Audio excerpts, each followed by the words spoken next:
கர்த்தருடைய நாமம் மகிமைப்படுவதாக. க்ளோரியஸ் வேர்ட்ஸ் என்ற யூடியூப் சேனல் வழியாக உங்களை சந்திப்பதில் நாங்கள் பெருமகிழ்ச்சி அடைகிறோம். கிறிஸ்துவுக்குள் அருமையானவர்களே, இன்றைய நாளிலும் கூட நாம் பார்க்க போகிற வேத பகுதி என்னவென்றால் நீதிமொழிகளின் புஸ்தகம் 18ஆம் அதிகாரம் 10ஆம் வசனம். கர்த்தரின் நாமம் பலத்த துருகம், நீதிமானாகிய நாம் அதற்குள் ஓடி சுகமாயிருப்போம். அருமையானவர்களே, கர்த்தருடைய நாமத்தை குறித்து ஞானியாகிய சாலமோன் இவ்வாறு எழுதியிருக்கிறார். கர்த்தரின் நாமம் பலத்த துருகம், அதற்குள் ஓடி நாம் சுகமாயிருக்க வேண்டுமாம். பலத்த துருகம் என்பதை குறித்து நாம் இன்றைக்கு பார்க்க போகிறோம். பாருங்கள், அந்த நாமத்தை குறித்து எழுதப்பட்டிருக்கிறது.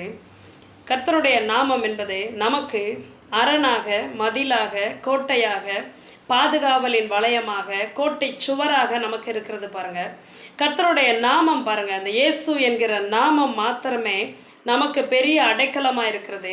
மோசே பாருங்கள், அன்றைய நாட்களிலே பழைய ஏற்பாட்டு காலத்திலே 3 அடைக்கல பட்டணங்களை கட்டினார் என்று நாம் வாசிக்கிறோம்.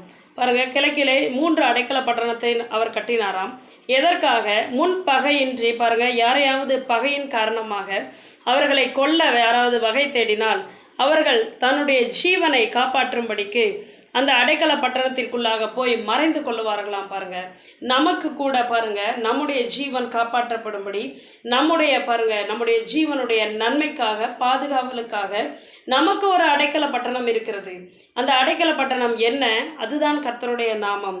பாருங்கள், இதை குறித்து இந்த அடைக்கல பட்டணத்திலே பாருங்கள், கன்மலையாகிய கிறிஸ்து நமக்கு அடைக்கலமாக இருக்கிறார். ஏசாயா புஸ்தகத்தின் 51ஆம் அதிகாரம் 2ஆம் வசனத்தில் எப்படி எழுதப்பட்டிருக்கும்? வெட்டி எடுக்கப்பட்ட கன்மலை, தோண்டி எடுக்கப்பட்ட துறவின் குழியை நீங்கள் நோக்கி பாருங்கள். பாருங்கள், அன்றைக்கு மோசே இஸ்ரவேல் ஜனங்களை வனாந்திரத்தில் நடத்தி கொண்டு வரும்போது அவர்களுடைய தாகம் தீர்ப்பதற்காக அவர்களுக்கு பாருங்கள் ஒரு கன்மலை பாருங்கள் அடிக்கும்படியாக அன்றைக்கு தேவன் கட்டளையிட்டார். ஒரு கோலை எடுத்துக்கொண்டு மோசே அவர்கள் பாருங்கள் கன்மலையை அடித்தார். அடித்த மாத்திரத்திலே இஸ்ரவேல் ஜனங்களின் தாகம் தீர்க்கும் ஜீவ நதியாகிய பாருங்கள் தண்ணீர் அன்றைக்கு புறப்பட்டு வந்தது. இன்றைக்கும் பாருங்கள், அந்த கன்மலை, அடிக்கப்பட்ட கன்மலை யோவான் சுவிசேஷத்திலே 19ஆம் அதிகாரத்திலே எழுதப்பட்டிருக்கிறது. ஆண்டவருடைய கைகளையும் கால்களையும் உருவ குத்தினார்கள். அவர்களுடைய முதுகிலே வாரினாலே பாருங்கள் உழுத நிலம் போல் அவருக்கு பாருங்கள் பீத்து எடுக்கப்பட்டது. அவர் வேத வல்லுனர் இவ்வாறு சொல்லுகிறார், அவருடைய வாரினால் அடிக்கப்பட்ட இடத்தை பார்க்கும்போது கசாப்பு கடையை விட மிகவும் மோசமாக இருந்ததாம். பாருங்க, அவ்வளவு பாடுகள் நமக்காக பட்டார். கன்மலையாகிய கிறிஸ்து நமக்காக கல்வாரியிலே வெட்டப்பட்டார், தோண்டி எடுக்கப்பட்டார். அருமையானவர்களே, அந்த வெட்டப்பட்ட கன்மலைக்குள்ளாக இருந்து நமக்கு பாதுகாவல் வருகிறது. அந்த கன்மலையாகிய கிறிஸ்துவுக்குள்ளாக நாம் ஓடி சென்று அடைக்கலம் புகுந்து கொள்ளும்போது நமக்கு பெரிய பாதுகாவல், நித்திய ஜீவன். அழிவுகள் நிறைந்த இந்த உலகத்திலே பாருங்கள், நமக்கு ஒரு பெரிய பாதுகாவலின் வளையம், பாதுகாவலின் கோட்டை சுவர் பாருங்கள் நமக்கு ஆண்டவராகிய இயேசு கிறிஸ்துவினுடைய நாமம் ஒன்றே. மசாடா என்கிற இந்த இஸ்ரவேல் தேசத்திலே ஒரு பட்டணம் இருக்கிறது. அந்த பட்டணத்திற்கு பேருங்க பாருங்கள், அதை குறித்து விஞ்ஞானிகள் சொல்லுகிறார்கள், 1000 பேருக்கு தேவையான உணவு தானியங்கள் பாருங்கள், வேண்டிய தண்ணீர் எல்லாமே அங்கே சேகரித்து வைக்கப்பட்டிருக்குமாம். அந்த மசாடா என்கிற அந்த பாருங்கள் அந்த பட்டணம் மக்கள் போய் தங்கி அவர்கள் பாருங்கள் பிழைத்து கொள்ளும்படியாக, மறைந்து கொள்ளும்படியாக சேஃபாக ஒரு பதுங்கு குழி போல் அங்கே உருவாக்கப்பட்டிருக்கிறது.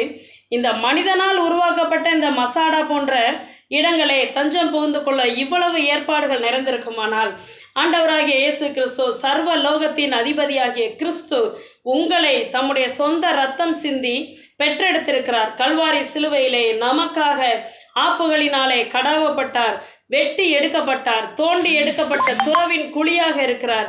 அருமையானவர்களே, அப்பேற்பட்ட இயேசு கிறிஸ்துவை நாம் நோக்கி பார்க்கும்போது, அவரிடத்தில் நாம் தஞ்சம் புகுந்து கொள்ளும்போது எல்லா அழிவின் மத்தியிலும் நாம் காப்பாற்றப்படுவோம், நாம் சுகமாயிருப்போம், நாம் பலமாயிருப்போம், நாம் வாழ்ந்திருப்போம்.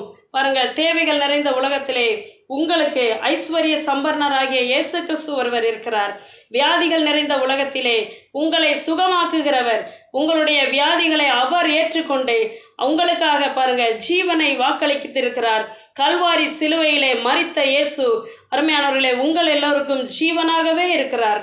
அருமையானவர்களே, இந்த இயேசு கிறிஸ்துவை நீங்கள் யாராகிலும் ஏற்றுக்கொள்ளாமல் இருப்பீர்களானால் இந்த வேளை உங்களுடைய ரட்சிப்பின் தருணமாயிருக்கிறது. ஆண்டவராகிய இயேசு கிறிஸ்துவை உள்ளத்திலே ஏற்றுக்கொள்ளுங்கள். இயேசுவே நீர் ஆண்டவர், என் உள்ளத்திற்குள் வாங்க, என் உள்ளத்திலே வந்து நீங்கள் வாசம் பண்ணுங்கப்பா. நீங்கள் அழைப்பு கொடுத்தால் போதும், அவர் வந்து உங்களுடைய உள்ளத்திலே வாசம் பண்ணுவார். உங்களை எல்லா குறைவிலிருந்தும் அவர் உங்களை நிறைவாக்குவார். எல்லா வியாதியின் கட்டில் இருந்தும் ஆண்டவராகிய இயேசு கிறிஸ்து விடுதலை ஆக்குகிறவர். கர்த்தருடைய நாமம் ஒன்றே உங்களுக்கு அடைக்கலமாயிருப்பதாக. அவருடைய நாமத்திற்குள் ஓடி மறைந்து கொள்ளுவோம், பிழைத்துக் கொள்ளுவோம், தப்பித்துக் கொள்வோம்.